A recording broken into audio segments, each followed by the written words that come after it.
Bonsoir à tous, bienvenue dans votre émission, votre projet pour la Réunion. On va parler des décisions du gouvernement concernant les allocations chômage.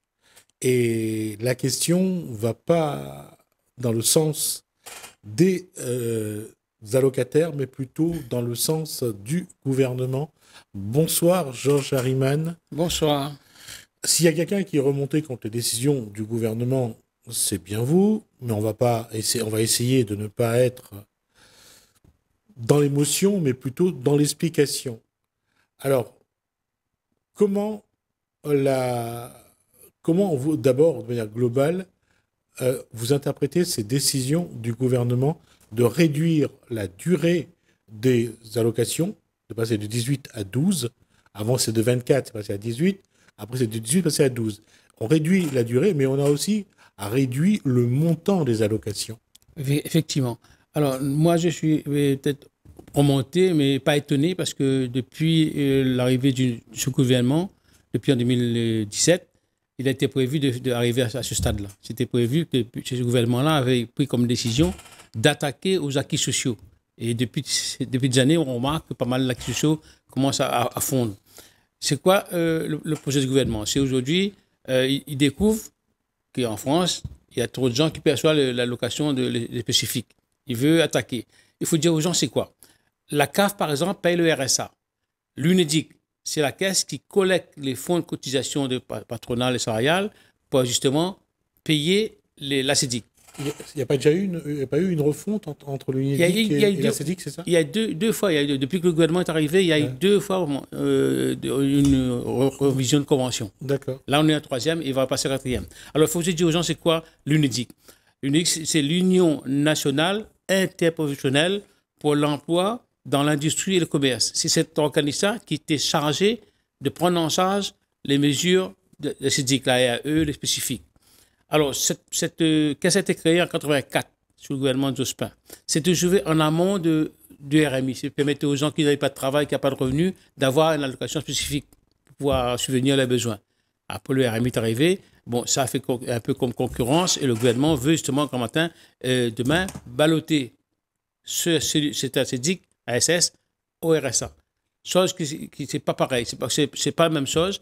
Un, c'est un fonds que l'État donne pour aider les gens, l'assistance publique. Et l'autre, c'est les cotisations qu'on a cotisées pendant qu'on travaillait. Donc, c'est différent. Mais devant, avec la politique de RJPP, Régime Général Public. Alors, ça, c'est la protection des données, plutôt.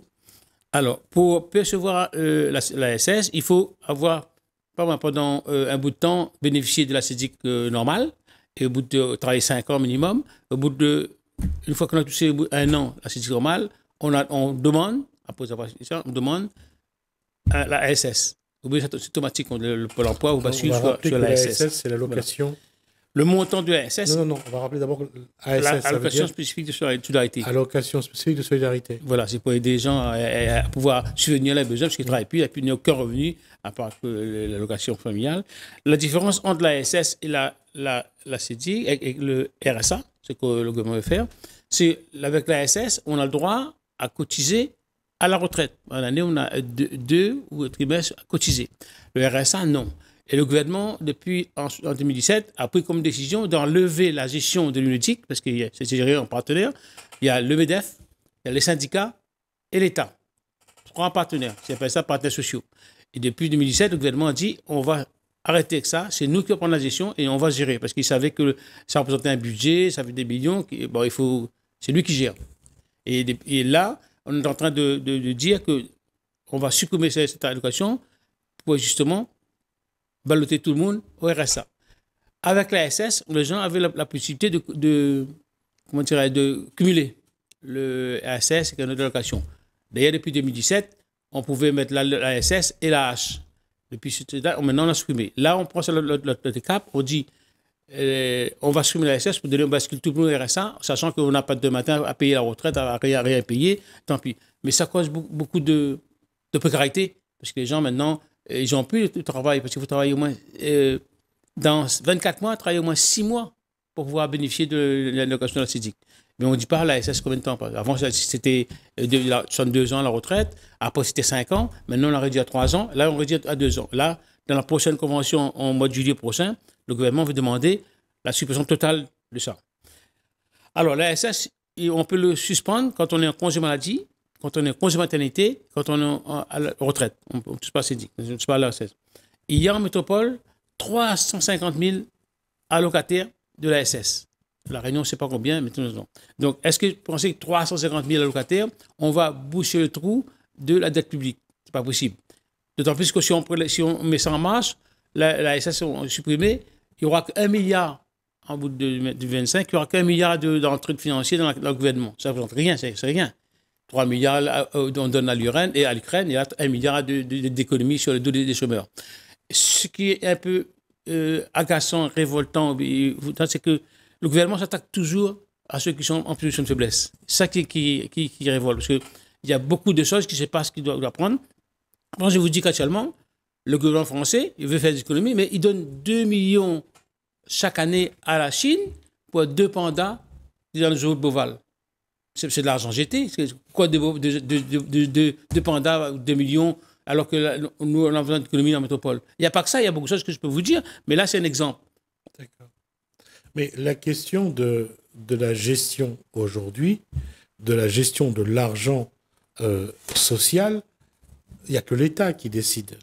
Oui, justement. Il y a une réalité, c'est qu'en face, on voit bien que la population, que le peuple ne bouge pas. Le peuple ne descend pas dans la rue. Il n'y a pas un mouvement social qui peut infléchir la posture de l'État. Ce que je me dis, on est notre propre esclave nous-mêmes. On s'est déjà aboli l'esclavage, mais nous-mêmes, aujourd'hui, on est notre propre esclave, parce on est indifférent, on est soumis à tout. Et ça, on laisse aller, on laisse faire.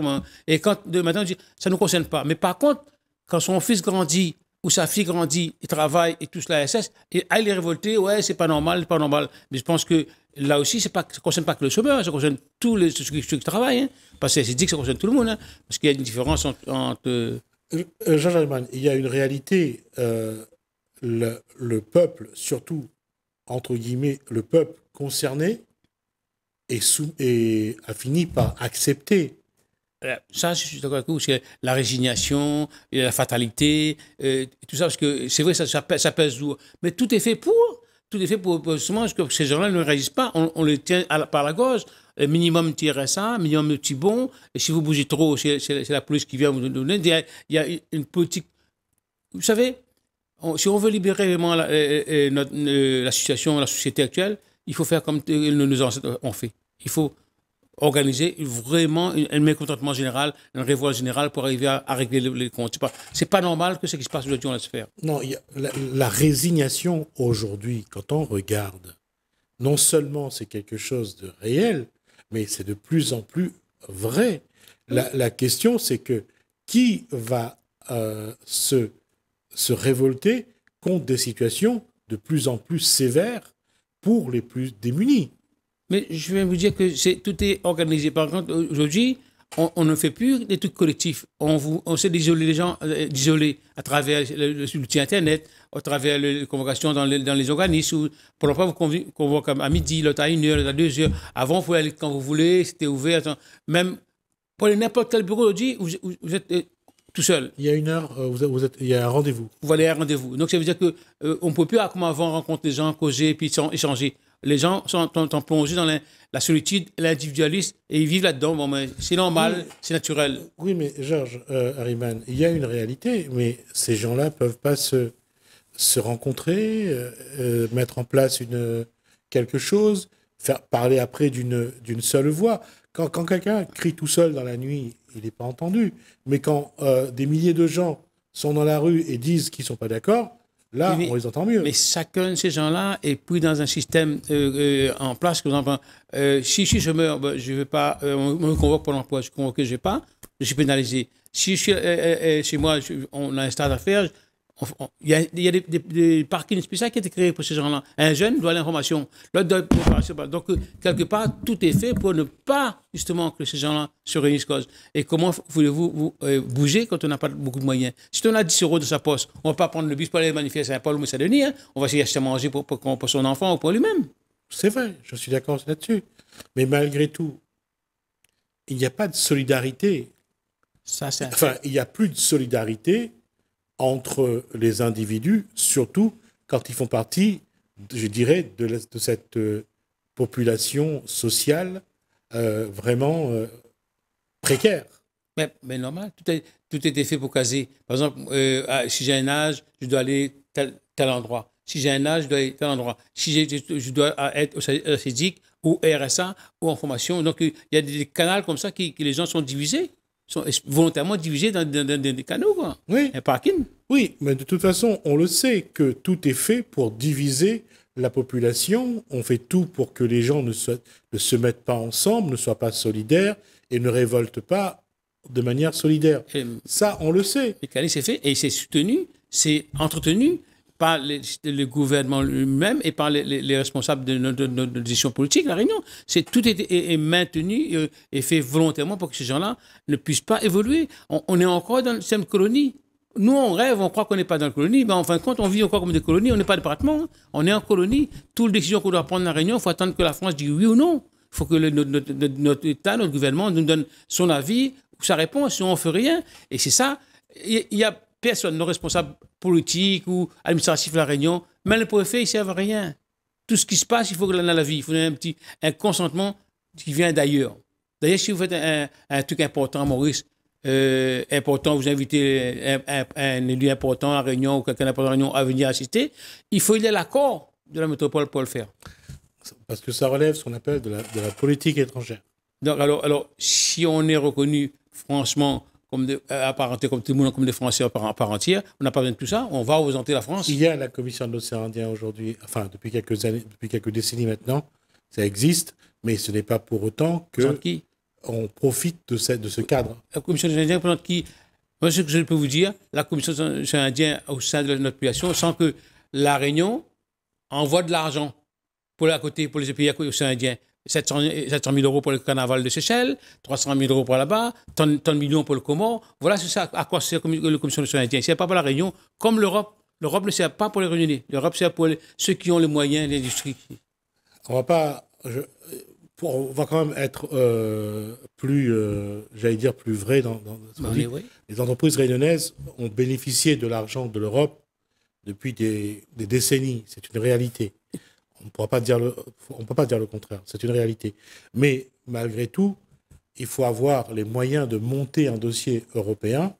Et ça, ce n'est pas tous les Réunionnais qui ont les moyens de le faire. Et souvent, les entreprises qui ont les moyens de le faire ont les moyens de payer des gens qui savent monter un dossier. Donc, la population réunionnaise ne profite pas de 21 milliards. Le 21 milliards que le gouvernement français verse à l'Europe chaque année ne profite pas à toute la population française. Et je peux vous dire, c'est net et clair. Même si vous dites que ça finance les projets, ça finance l'agriculteur, ça finance les gros. 21 milliards versés à l'Europe, ça permet de, bien sûr, après de reverser à certains projets français, mais tout ne revient pas. Je suis d'accord. Ça va payer de l'Est. Il faut l'admettre. Non, je ne vais pas dire le contraire. Je ne vais pas dire que ça. Je ne vais pas pointer du doigt les pays de l'Est seulement. Je ne connais pas. Mais c'est vrai que cet argent-là aussi doit permettre d'avoir un équilibre entre les 26 aujourd'hui ou 27 pays européens. Il vit bien. Il vit bien dans 27 pays européens. C'est nous qui vivons mal de tout. C'est la gestion française qui est différente. La souveraineté française n'existe plus pour nous. C'est pour ça qu'il nous fait du mal, beaucoup de mal. On est prêt à s'occuper de l'extérieur plutôt que de ses propres résidents en métropole en France. Ce n'est pas un langage politique. Hein. Moi, je ne fais pas politique quoi. Personne. Moi, je ressens.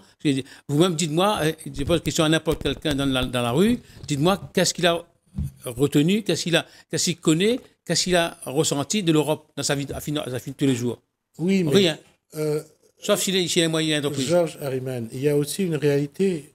Le français ne se bat plus. S'il se battait dans les années 70-80 contre le chômage, il se battait contre les décisions de l'État qui n'allaient pas dans le bon sens pour lui, il se révoltait et était dans la rue. Mais ne vous inquiétez pas, moi je vous dis, je ne connais pas, mais ça va pas tarder. Je crois qu'avant le prochain vote présidentiel, il va y avoir un soulèvement et là, ça ne sera pas le gilet jaune. Ça va peut-être plus plus fort. J'ai l'impression que ça, c'est en train de prendre la mayonnaise, sans se faire, parce que les provocations, les trucs, arrogance, le mépris exécuté par le gouvernement actuellement va pousser les gens à bout. Pas uniquement les gens comme chômeurs ou les gens RSA, mais toute la population qui va se sentir étouffée, pris à la gorge avec l'inflation, tout ce qui se passe, ils vont à un moment donné avoir marre. Et c'est eux qui vont conduire les gens à se révolter. Alors, est-ce que la population aujourd'hui, est-ce que dans votre entourage, vous sentez cette montée, cette colère, montée, cette volonté d'essayer de changer les choses? On ne peut pas croiser quelqu'un dans la rue sans dire, écoutez, ben, maintenant, vu pire, maintenant, c'est difficile. On peut croiser. À chaque, c'est pas que vous faites, hein, quelqu'un vous dit, ben, c'est impossible, on ne peut plus vivre, c'est difficile à vivre. À force de dire et à force d'entendre ça, ils vont dire, ben, écoute, si on peut vivre, ben, allons mourir ensemble. Ben, on va mourir ensemble une seule fois, c'est fini. Donc, et ça va arriver demain matin, je vous dis, il y a eu pas mal de choses en métropole. Selon l'histoire a montré aussi que pour changer un truc en France, dans la politique française, il faut révolter. Il faut avoir une sacrée révolution. Donc peut-être qu'il faut aller par là. Non, je ne dis pas, quand je dis révolte, je ne parle pas de la Réunion française, je parle de la totalité, la nation française. Parce qu'il faut soit clair, parce qu'on ne peut pas me dire que je suis autonomiste ou indépendant. Je n'ai rien à demander de tout ça. Je suis juste un citoyen qui veut que demain matin, on a une autre vie, un autre système de vie sur notre île. Alors, les éléments, l'État prend ses décisions, on ne voit pas de réaction. Georges Hariman prédit une révolte à court terme. Qu'est-ce qu'il faudrait faire aujourd'hui? Parce que vous êtes dans une démarche, vous, Georges Hariman.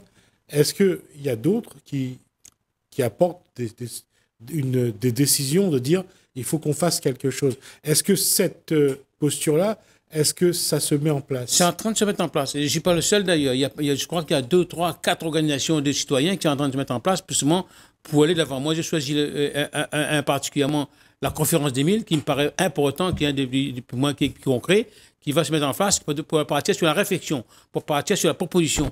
Mais si ça ne passe pas, on sera le tape 2, quoi. La question, c'est donc aujourd'hui, il y a une position du gouvernement sur les allocations chômage, et il y a une réalité, c'est que est-ce que quelque part aussi, je vais aller au bout de ça, est-ce que c'est pas pour obliger les Français à aller chercher du travail finalement? Parce que j'ai vu sur le site de Pôle emploi, il y a 1,2 million de postes à prendre. Ça, je peux vous donner un jour, je peux venir ici avec l'historique depuis l'historique qui dit qu'il y a 300 000, il y a 400 000, il y a 500 000 postes à prendre. Il y a 1,2 million. Quels genre de postes à prendre? Moi, j'ai vu un offre d'emploi il n'y a pas longtemps là. Cherche agent d'entretien, 2 heures par semaine. Il faut les expérimenter, technicien expérimenté, 2 heures par semaine, CDI. 2 heures par semaine, CDI. Pendant combien vous touchez comme ça, des 400, 500 euros CDI? Et ça, c'est un offre d'emploi, ça? Voilà le genre d'emploi. Si femme de ménage pour 2 nuits ou bien un week-end, c'est en CDI. Ça, c'est un CDI, ça? Il faut vraiment... Je fous la gueule des gens. Non, je ne suis pas d'accord. Je ne suis pas d'accord parce que ça veut dire que l'individu va devoir chercher plusieurs travails. Moi, je vous dis que la France et le gouvernement a voulu supprimer l'emploi. C'est une bonne chose. Il y a mis travail. Mais travail, il y a partout de travail. Tout le monde travaille. L'emploi, c'est différent parce que l'emploi, le monde gère. Le travail produit. Hariman, pourquoi faut-il que le travail, c'est rentrer à 8 h du matin au travail pendant du lundi au vendredi et faire 35 heures ou moins ou plus. Et aujourd'hui, il y a des gens qui font, il y en a qui font un petit boulot de 8 heures avec telle ou telle entreprise, 8 heures avec un autre, parce que pour faire avoir les heures. Si vous faites 8 heures par mois en CDI, vous allez voir à droit plus tard si on vous licencie. Non, ça vous oblige à prendre un autre travail. Vous allez peut-être être obligé de prendre de pointer dans 3 entreprises. Ah bon, parce que vous pensez que c'est possible. Moi, j'ai un travail de 2 heures à Saint-Pierre. Bon, il faut demain, je vais à Saint-Louis parce qu'il y a un boulot à Saint-Louis. Et ça va m'aider à vivre autrement. Peut-être qu'il faut revoir aussi nos schémas. Ce que vient de dire Georges Hariman, je suis d'accord. Ça sera peut-être très compliqué. Mais trouver sur le même territoire Mais y a pas. Les entreprises, ils pleurent. Ils pleurent, ils sont mendiants, ils vont fermer, ils sont en train de gueuler. Vous-même, tant que vous ne travaillez pas, vous entendez une entreprise qui ferme, qui licencie. Là, regardez le quotidien. 30 ans d'existence. Et quand j'ai connu le quotidien, j'étais chômeur. Ils m'ont aidé, ils m'ont appuyé, ils m'ont fait des articles. Aujourd'hui, le même journaliste est au chômage. Vous comprenez ça, 30 ans, oui. Ouais. Et pourtant, il existe une liste là. Il y a une chose aussi, Georges, il y a aussi les vicissitudes de la vie. Quelque chose naît, vit, meurt. Ah. C'est quelque Pourquoi chose. c'est toujours les mêmes qui meurent aujourd'hui? C'est toujours les chômeurs qui pâtissent. C'est toujours les gens qui ne travaillent pas qui passent. Et je vous dis encore une fois, on a trop associé le chômeur à un travail, un salaire ou un patron.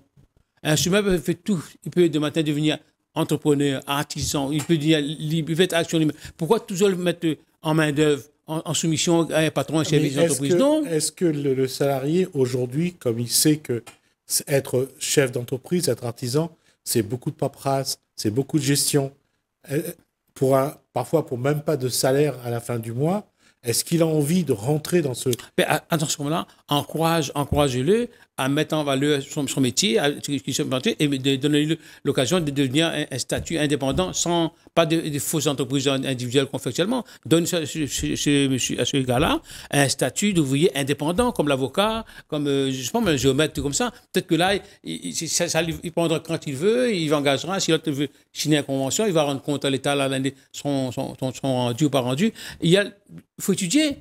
À qui on fait position? Personne n'a causé. On parle des gens qui ne travaillent pas, on parle d'eux, on les massacre, on les critique, on les discrimine, mais on n'a jamais mis à la table pour dire qu'est-ce que vous voulez faire de matin? Vraiment, qu'est-ce que vous c'est comme ça, comme un paresseux, être jugé, être culpabilisé, ça vous plaît ça? Posons la question, réunissons-les. Pourquoi on peut faire tout ça? On peut faire ça pour les politiciens, pour les commerçants, pour les planteurs, mais pourquoi pas pour les chômeurs? D'accord. Alors, on reviendra là-dessus la prochaine fois, à savoir un petit peu quel statut réclament les gens pour bien vivre. Est-ce que c'est un salaire? Est-ce que c'est d'être chef d'entreprise, d'un TPE, une très petite entreprise, reconnu, ou artisan? On abordera ça la prochaine fois. On essaiera aussi d'avoir des gens qui viennent témoigner. Merci Georges Harriman. Merci à vous de nous avoir suivis. Merci Hélène, merci François. Je vous dis à bientôt.